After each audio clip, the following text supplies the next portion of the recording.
When you read the newspapers and even watch the news channels, you must have often come across a word called sanctions. What is this word called sanction? It can be a financial sanction, economic sanction, a political sanction, diplomatic sanction, military sanction, and even a sports sanction. There are many types of sanctions. So imagine that United States of America has imposed a sanction on Iran, or the European Union has imposed a sanction on Russia, or the United Nations Security Council has imposed a sanction on a group of countries. So if such a sanction is in place, what is the impact that the countries have to face?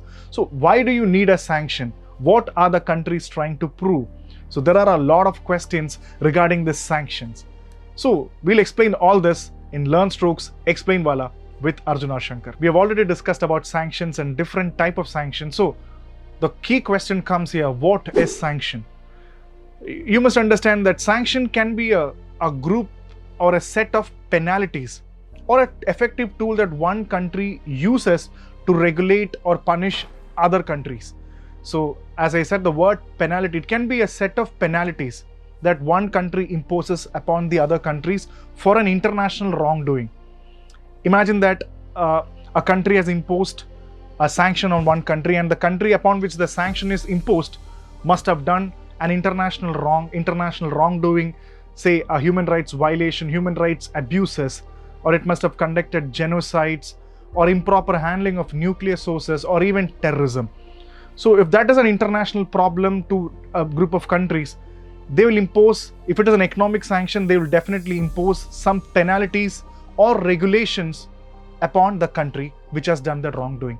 So this is the concept of sanctions or economic sanctions, and what are the repercussions that can take place if a country put on sanction, especially the economic sanction.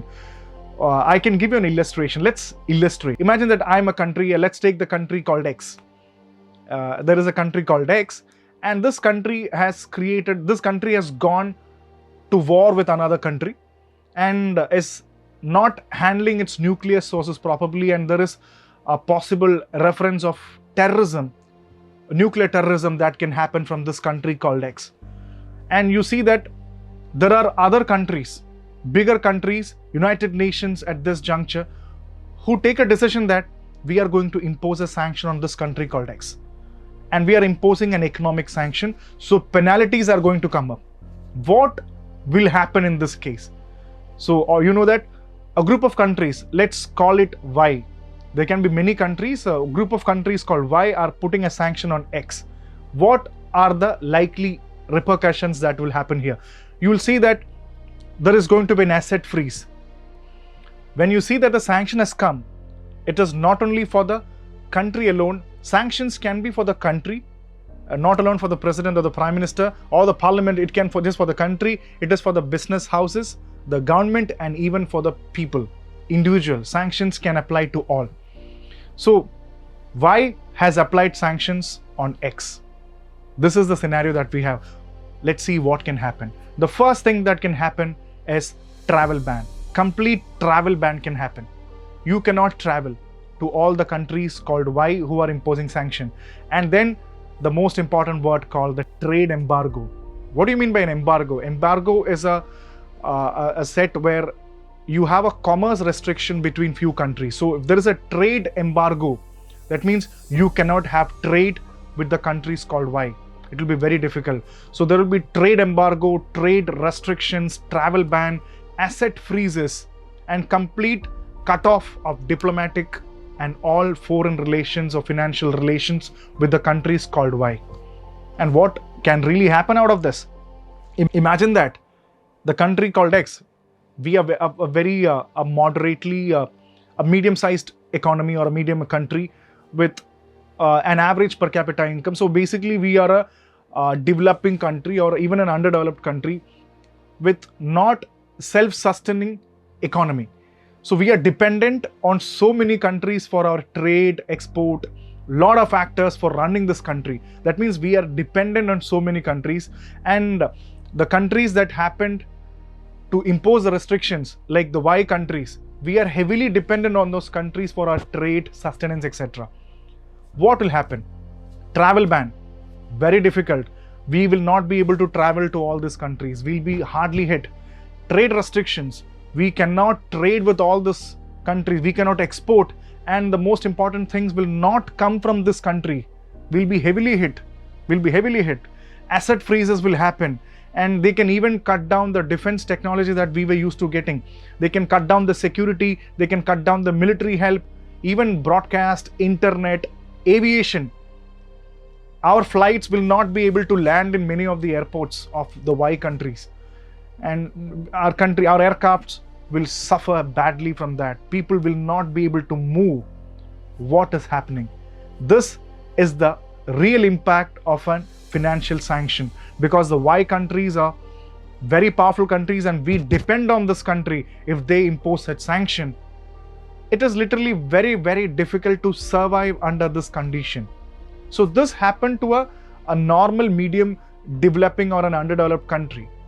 And what if the scenario, just imagine that being an ex-country, we are very, very self-reliant and we self-sustain. We have huge resources ourselves. Even though we have trade with Y, we are super power in making, and we are a strong country with strong resources. What is the result of a sanction here? In this scenario, we should always note that the country or a group of country which are imposing the sanction, because you can see that if one country imposes a sanction, it is called as a unilateral sanction. And if the different countries together, in this case Y, it's a group of countries, you can call it as a unilateral or a multilateral sanction, because there are different countries involved in this.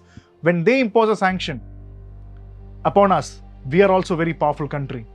In that case, you can see that the country which imposes a sanction will also have a big time loss on that, because we are not affected. There is a travel ban, there is a trade restriction, trade embargo. We are not getting the defense technology, the arms from this country, but still we are powerful. Few restrictions are happening from this country. We are self-sufficient in trading to another countries in different parts of the world. So that means as a strong country, we are not affected by the sanction of the Y countries.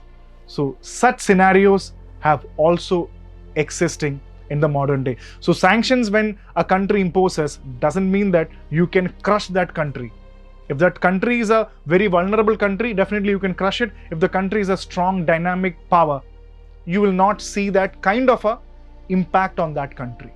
So this is an illustration. So out of this illustration, I'm sure you must have understood the different concepts of how sanctions can really work out. So now we have discussed about sanction, and you know what is the power of sanction and how can sanction really crush a country, and what are the important implications that sanctions can really bring in. So the key question comes here: is sanctions a new concept? Then we can understand that, because every now and then we see that United States of America has put a sanction on Iran. They have put sanctions on Syria. They have put sanctions on Russia, and even European Union has put sanctions on many countries. And so is this a new concept? There is a small history involved in this, and when we understand this concept of sanction, we really understand that this is as old as the First World War. In the time of League of Nations, after League of Nations, United Nations came in. Even at the time of the League of Nations during the First World War, there were instances of sanctions. And during the Abyssinian crisis, a sanction was imposed upon Mussolini's Italy. So, and after that, even the United Nations Security Council has imposed a lot of sanctions, over 40 plus sanctions in different parts of the country when they first put a sanction on Zimbabwe.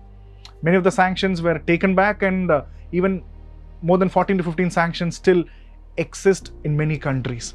So that is the history that has gone into this.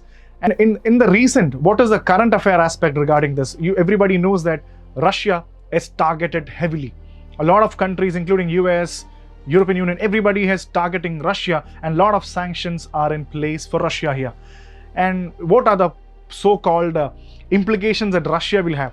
I said, remember the illustration that I just told you. In this case, you know that the group of countries like US, European Union are in the Y category, and in the X being Russia. In this category, you know that Russia is not a small power. Russia is again a very strong power. So the impact on Russia, according to various reports, even Vladimir Putin has said that Russia will not have that much of an impact when you put sanctions on that. But still, we can see that There has been sanctions in defense, the technologies, and especially in the energy sector, because Russia and the power of oil. Russia depends heavily on oil and refinery. So a lot of equipments for this sector, for energy sector, supplied by the European Union after the trade sanction has come in. People say that Russia is going to suffer because there is going to be a sanction and implication in the energy, defense, and even the air connectivity in the aviation sector. Many raw materials or parts for the aviation industry is stopped, and Russia will not be able to land its aircraft in many of the countries. So these are the sanctions which Russia is going to face. But the key problem is, if a country is very strong, they can insulate themselves from the bitter experiences and bitter shocks of sanctions. So this is the small idea about sanctions, and in short about the financial or the economic sanctions that can be put on the country. So I think we have discussed almost all the important aspects that a sanctions can bring in to a country.